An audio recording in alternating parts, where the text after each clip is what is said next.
Welcome back to DHN. I'm your host, Wade Teamer. So Klaytn is an asset that we've added to our index more recently, but I've been studying the project for a number of years. Last time we reported on them, we were talking about a merger that they were undergoing with another blockchain called Finshia. Well, I can tell you this, guys, it's official and they have begun the rebranding. And because we're going to be following this asset, I feel it's important that you know what the rebranding is going to look like. So the new Klaytn and Finshia will be known as Kaya. Now, the logic behind this rebrand is very interesting. You can see the ampersand symbol. That's their new logo. The whole sentiment behind that is their goal is to connect. And what better way to do that than by using the universal symbol for connecting two elements? I think it's downright genius, right? But as far as details of what we can expect over the next couple of weeks, couple of months, that's gone into down here, guys. Now, Kaya will launch by the end of June. Both Klaytn and Finshia teams have been working tirelessly to ensure that Kaya will be maximally competitive in both technology and ecosystem, while keeping to our goal of launching the Kaya mainnet by the end of June 2024. The following tasks have been completed at the time of this publication: establish mission and vision, including white paper, strategy, tokenomics, and governance. That's going to be very key in a few moments when we really break down the Klaytn Finshia, what the new ecosystem is going to look like. Preliminary work to establish a new foundation based in Abu Dhabi. Yeah, the mecca right now for Web3. Brand new brand identity and planning for the unification of community channels. Establishment of bilateral token swap between Klaytn and Finshia. So my recommendation, if you're not already holding either Klaytn or Finshia at this time of this video, I am not currently holding either one. I am really waiting until things start to shift over on the exchanges, which they'll talk about in just a moment.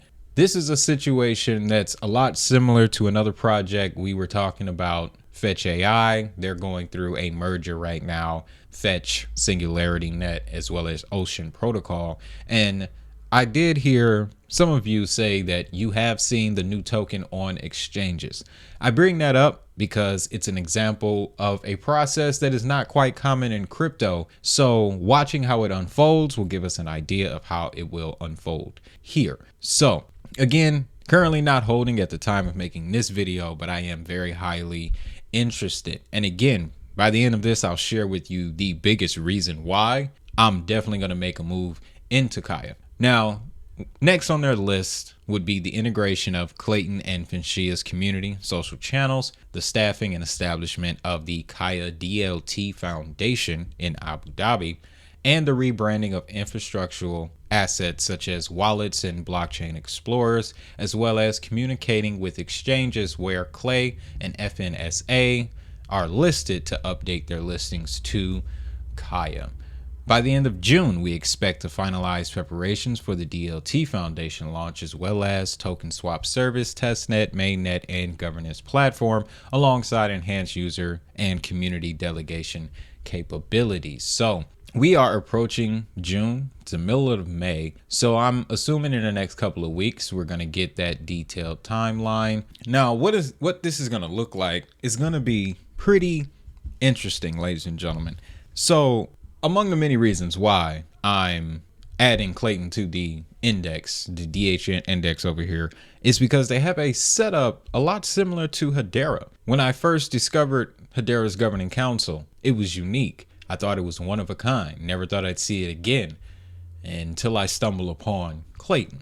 One of the governing council members is LineNex, and as part of this migration, this transfer into the new chain, they're going to be working on the user interface for the wallets, the commerce platforms, and everything that needs to be rebranded as far as the user facing side.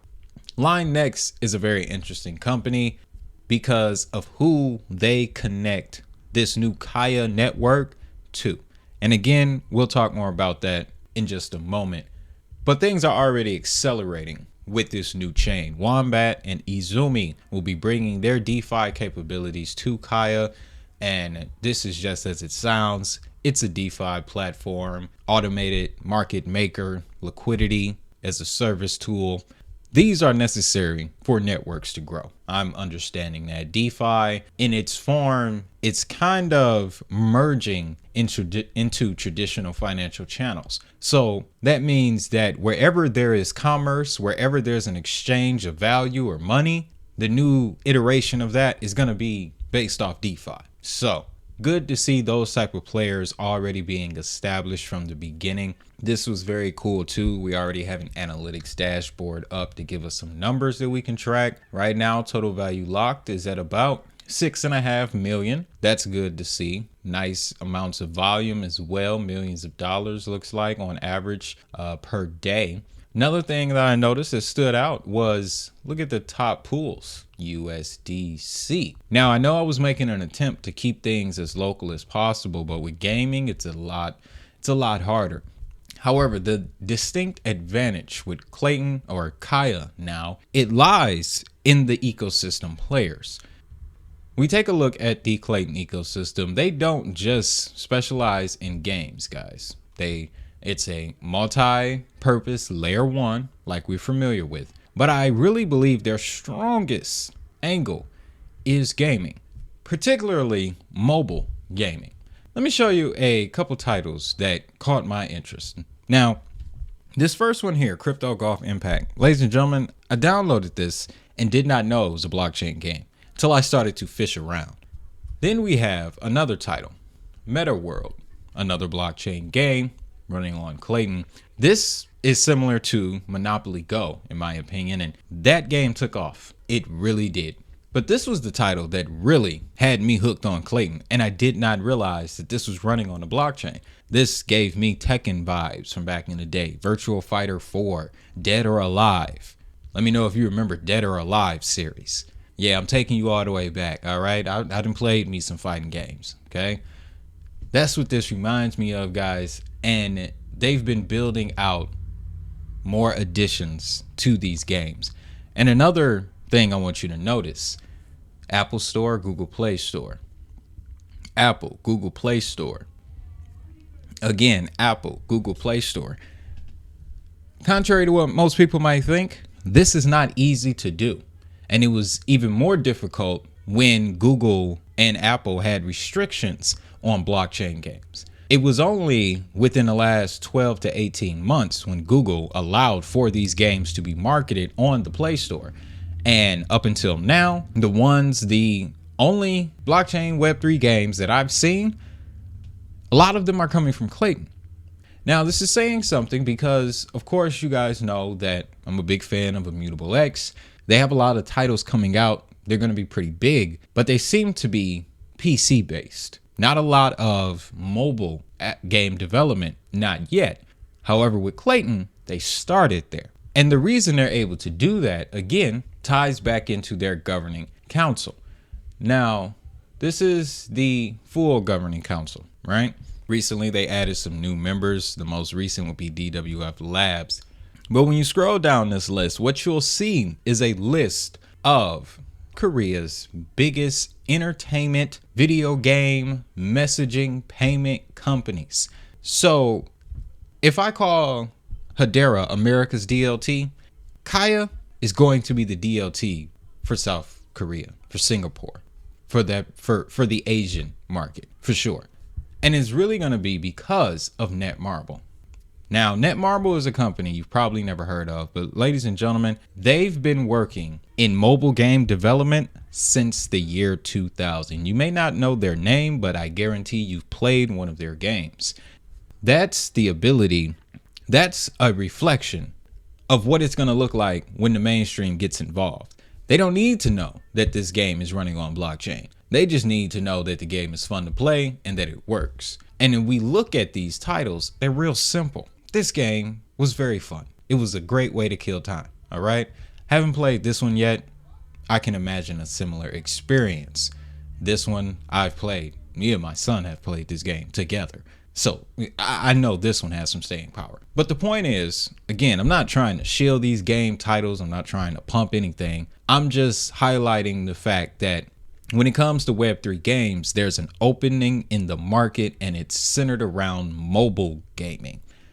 But once we crack mobile gaming, that's going to bring in massive amounts of people. And then from there, they'll be exposed to the bigger titles, the AAA games that are running on PC. They'll be exposed to your metalcores. They'll be exposed to your Star Atlas, things like that. So that's why I'm so interested in Klaytn. And then on top of that, guys, remember when we started this video, Line Next, we brought this company up because they were building out the consumer facing side. That's the term I was looking for earlier, of the Klaytn network. But they also are the reason why Sega's Singapore arm is looking to put all of their IPs, or as many IPs as they can, on the blockchain.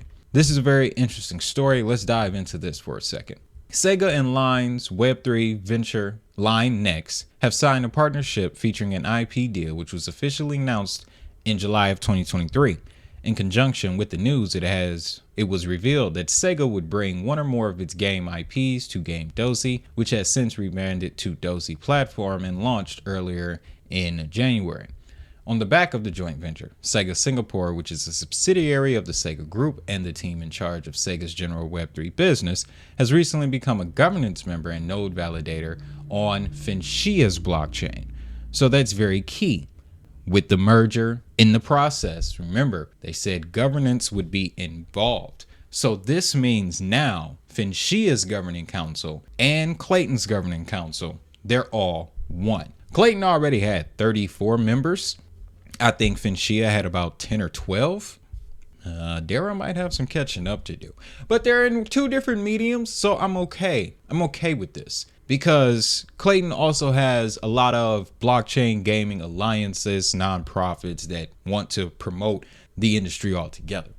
But continuing this, Sega Singapore's role has been defined as expanding Finshia's ecosystem on which Dozy and its partner games are deployed, and more broadly to popularize Web3 by leveraging some of Sega's popular IPs. Now, this could include, of course, the big one, your Sonic, but it could also include a lot of the smaller IPs that they've come out with in recent years. The sky is really the limit, in my opinion. And this is one of those moments where it's definitely by the rumor because nothing has come out of this yet. At the same time, though, there isn't anything that is preventing this from a possibility. Klaytn, thanks to Netmarble, has specialized the ability of putting Web3 games in the hands of mobile game players. Sega is looking to get their IP into the hands of more people. I don't see this going any other way, ladies and gentlemen. With that, if you're looking to pick up some Klaytn or the new Kaya, Uphold is one of the exchanges that hold it, along with these exchanges here. Just want to bring that up. But Uphold is also one of our channel partners. And if you want to grab you some crypto, that's what I'm using. The link to that will be in the description. I just want to remind you, these crypto assets, nothing is guaranteed. Still in a very volatile point in the market. So never put in more than what you're willing to lose. Now, after you take the jump, you take that risk, I would advise you to put your crypto in a hardware wallet. The one that we're using right now is the SafePal S1. I've been using that for a number of years. Hasn't failed me yet. That's why I made them a channel partner. So again, if you use the link in the description, I will get compensated. I thank you in advance. With that, it's time for the best part. If that money is digital, so is the hustle.